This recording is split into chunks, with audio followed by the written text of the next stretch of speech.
पे होते होते उठ जाना चाहिए। सूर्य उदय हो रहा है आप सैया में, वैसा कभी नहीं होना चाहिए। दूसरा, प्रातःकाल जग करके किसी सांसारिक विषय का निर्णय नहीं करना चाहिए। अशांत है उसी समय हम चिंतन व्यापार या नाना प्रकार की बातों का कर रहे हैं, उस समय केवल भगवत चिंतन में तन्मयता करने की चेष्टा करनी चाहिए। तीसरा, प्रातःकाल सूर्योदय के समय और संध्या के समय, दो समय प्रार्थना युक्त भाव से, यदि आप वैष्णव उपासना में है, नित्य विहार उपासना में है, तो ठाकुर की मंगला और संध्या आरती के समय पद गायन करते हुए प्रभु से प्रार्थना करें।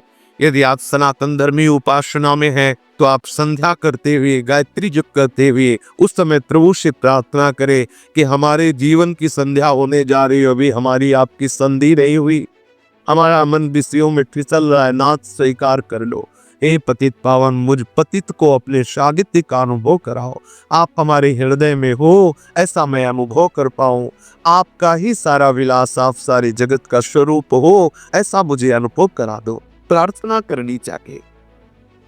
चौथा, नियम ले कुछ भगवत नाम का, कि हम इतने माला जपेंगे, या गुरुजनों से नियम सामने स्वीकार करें और उससे प्राणपण, ऐसा प्राणपण कि मैं भले भूखे रह जाऊं, भले मैं कष्ट सहूं, लेकिन जब तक इतना जप नहीं होगा तब तक हम प्रसाद नहीं पाएंगे, तब तक हम शयन नहीं करेंगे। प्राणपण से उसका निर्वाह करें। एक जप का नियम ले ले कि मुझे इतने घंटे जप करना है, फिर उसे निर्वाह करे बहुत काल तक, तो आपका अभ्यास दृढ़ हो जाएगा।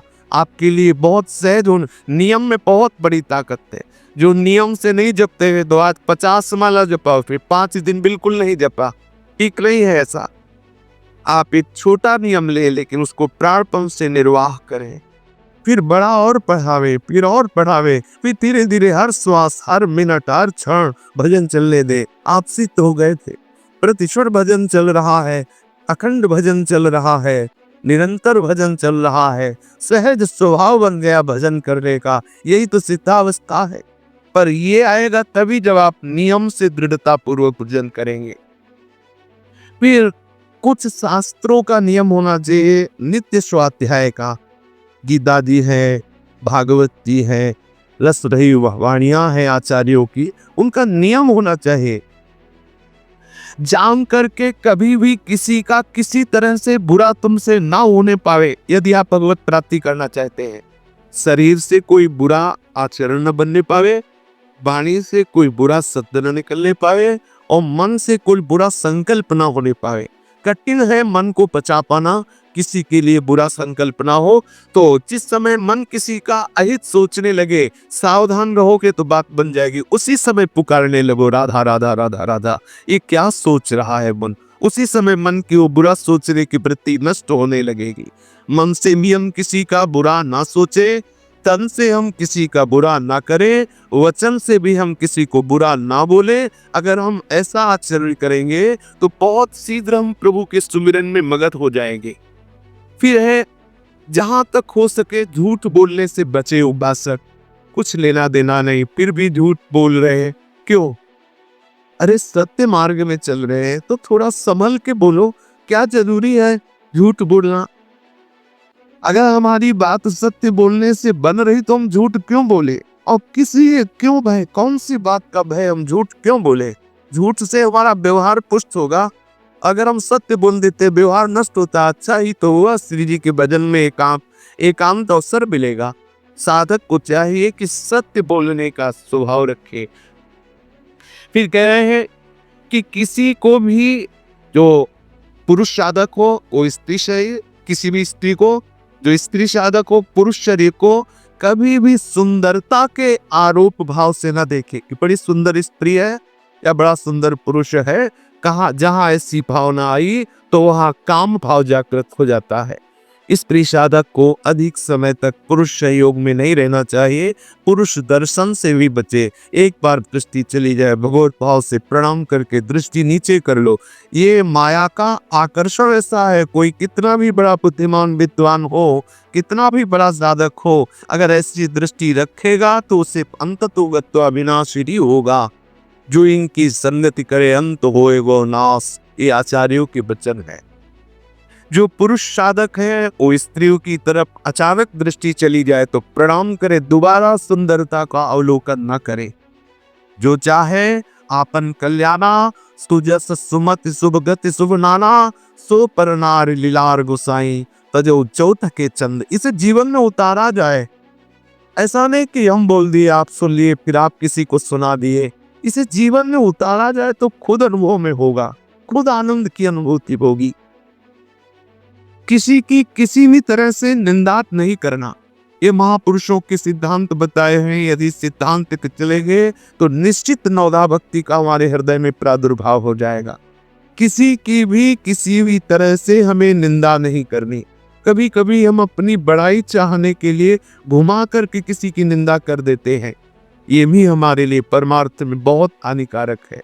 कभी किसी की हम प्रशंसा करते हैं तो उसकी प्रशंसा पुष्ट करने के लिए हम किसी दूसरे की अवहेलना की बातें करने लगते हैं कि देखो वही वो है। ऐसे हमें क्या मतलब, हमें तो सच के अपने आराध्य देव की भावना करनी है, ना किसी की स्तुति करनी है, ना किसी की निंदा करनी है। भोजन आप फलाहार कर रहे हो या आप अन्न पा रहे हो, आप उतना ही पाए जितना पाने के बाद आपको ऐसा न लगे कि हम थक गए हैं। ऐसा नहीं लगना चाहिए। ये महापुरुषों के सिद्धांत बनाए हुए हैं।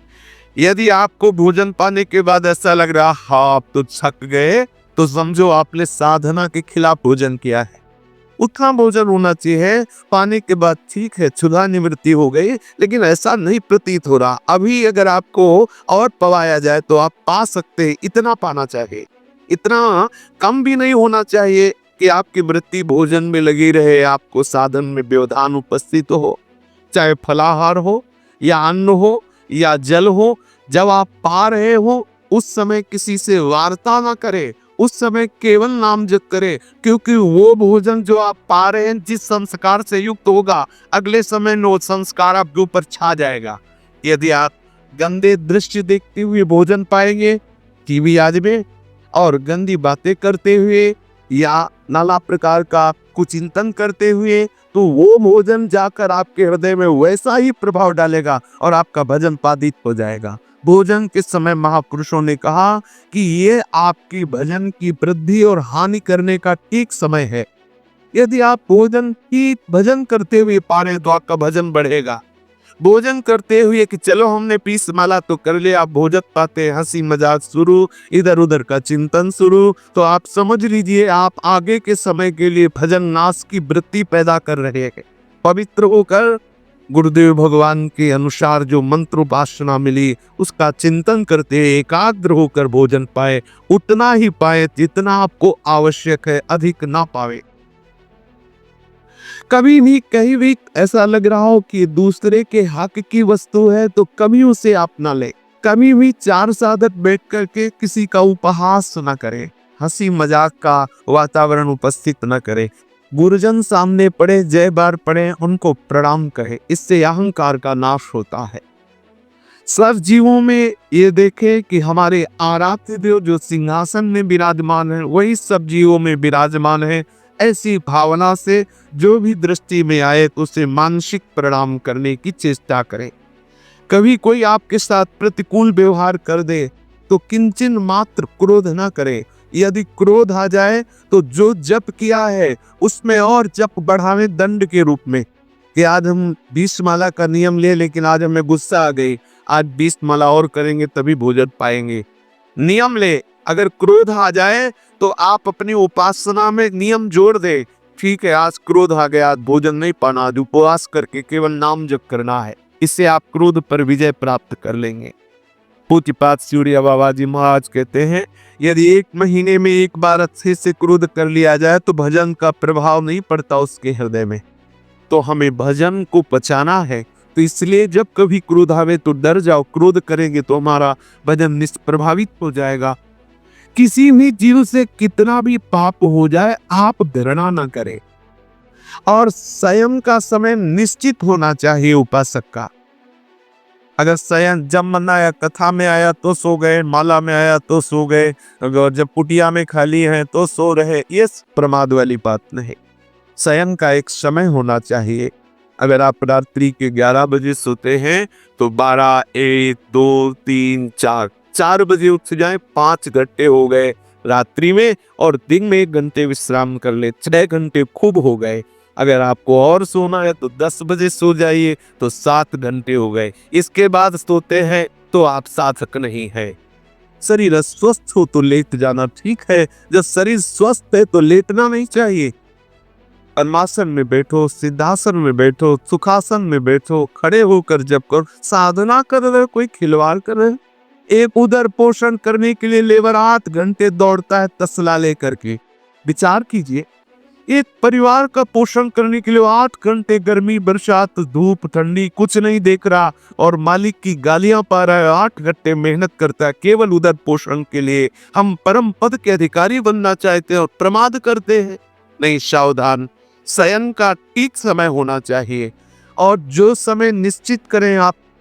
अगर आपसे स्वयं निर्वाह नहीं होता तो गुरुजनों के सामने बैठकर निश्चित करा लीजिए, और जितना निश्चित कर लीजिए फिर उससे 10 मिनट भी अधिक मत सोइए। ऐसा नियम ले ले। अगर ये नियम कुछ दिन चला तो अभ्यास में ऐसा हो जाता है कि जितने समय जगना होता है उस समय किसी को जगाना नहीं, साधन का अलार्म नहीं लगाता। ये जो अलार्म लगाते हैं अभी ठीक साधना नहीं बनी, अरे उसका हृदय ही अलार्म है, बेचैन हो जाएगा, उठ के बैठ जाएगा। सच्ची बात, जो सच्ची साधना कर रहे हैं देख ले, जगने के बाद पता चलता है कि हम बैठे हैं। जगने के बाद सोते ही सोते बैठ गए, और जो घड़ी में दृष्टि गई तो पता चला अमुक समय है, कि पता चला बैठे हुए। अभ्यास बहुत बड़ी ताकत होती है। यदि जीवन में अभ्यास आपने किया तो उसका आनंद मिलेगा।